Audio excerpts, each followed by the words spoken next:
Oh, tous matos, ma casquette.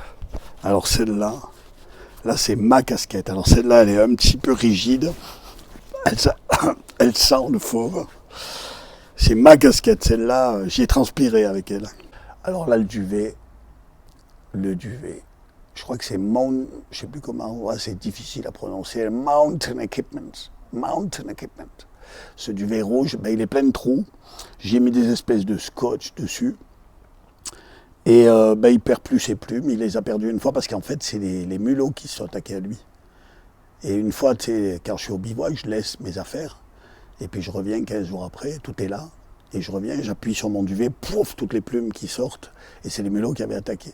Donc j'ai mis des petits scotch et puis ça roule. Oh, cette veste-là, ce truc, je sais pas ce que c'est l'espèce de polaire, mais c'est lisse en même temps. Je crois que c'est moderne.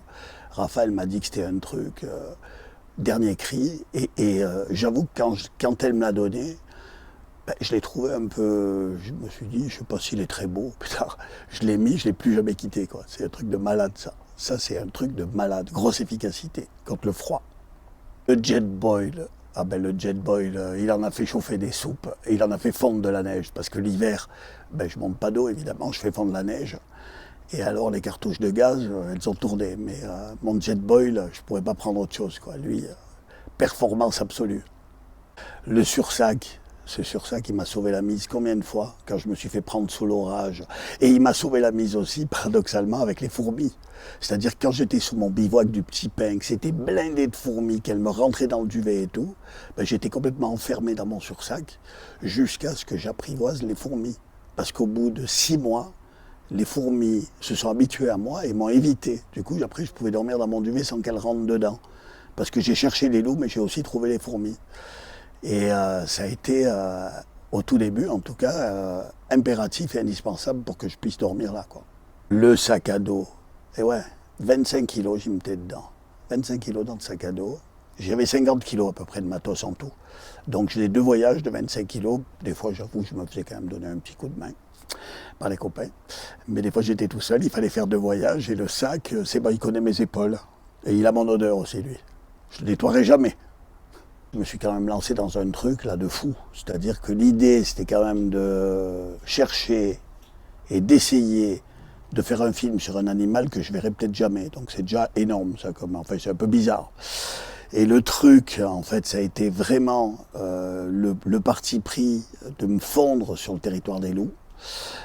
Et donc pour ça, j'avais une forme de stratégie et de rituel que j'ai eu dès le départ comme un instinct, c'est-à-dire que je me déplaçais en pleine journée, au moment où les loups bougent le moins, pour ne pas les surprendre, en passant toujours par les mêmes endroits, donc en suivant toujours les mêmes itinéraires, en faisant mes petits pipis toujours sur les mêmes touffes d'herbe, sur les mêmes arbres, voilà, pour être très rituel, et surtout en couchant tout le temps en montagne, en bivouaquant. C'est-à-dire que je suis parti sur une aventure qui a duré 3 ans, et 3 ans durant lesquels j'ai dormi plus souvent dehors au bivouac que dans mon lit. Et pour ça, ben, il fallait quand même du matos. Et c'est là que Approche est vraiment intervenue. C'est-à-dire que quand on est sur le terrain comme ça, en été, en hiver, sous la pluie, par n'importe quel temps, et qu'on y passe plusieurs jours d'affilée, moi je faisais en général au bivouac 4-5 jours d'affilée, maximum une semaine. Puis je redescendais pour me ravitailler, et je repartais, je redescendais 2 jours, je repartais. Ben, il faut du matos, quoi. Et si on n'a pas de matériel, si on se gèle, si on se mouille, ben on est mal et on ne peut pas assurer. Et c'est là que le coup de main a été pour moi phénoménal et décisif. Merci d'avoir fait Pretty Woman dans le magasin, d'avoir pu choisir tout ce que je voulais et en tout cas choisir les choses qui étaient les plus performantes, en étant conseillé par l'équipe d'Approche, parce que bon, je dois avouer que j'y connaissais pas grand-chose, et d'avoir un matos de fou, quoi. Et le matos, il est là. Il est plein de trous, il est un peu déchiré, il y a un peu du scotch à droite à gauche, ça sent pas tout très bon, parce qu'il faut pas laver ça souvent, je pense. Et puis voilà, donc moi j'ai envie de dire merci. Et là, ben, c'est une aventure qu'on a menée conjointement avec des vrais partenaires. Merci Approche, et puis je l'ai déjà dit souvent hein, pendant le voyage, parce que pour moi c'était un voyage, ce film. C'était un voyage pas loin de la maison, mais un vrai voyage. Et chaque fois je disais, mon Dieu, merci Nico, merci Rafa et tout, parce que là, j'ai pas trop froid, je suis pas trop mouillé. Donc voilà, grand merci, et puis merci de m'avoir permis de pas trop m'enrhumer. up in the summer sky.